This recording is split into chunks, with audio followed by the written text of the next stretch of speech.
Yan mga boss, may binigay sa akin na hito. Mga boss, no? Yung kaibigan ko ditong konsehal, si Manong Barid.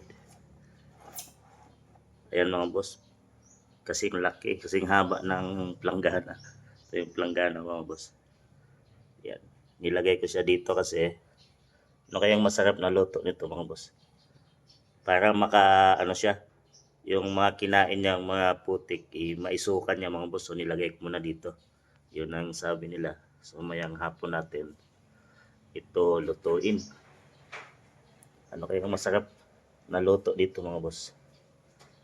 Sarap to sa gata o kaya adobo or pwede rin ihaw. Mga boss, anong sarap kayo na luto dito. Yan. Ayan mga boss, oh, buhay pa oh. Nadelikado yung tinik niya yan mga boss.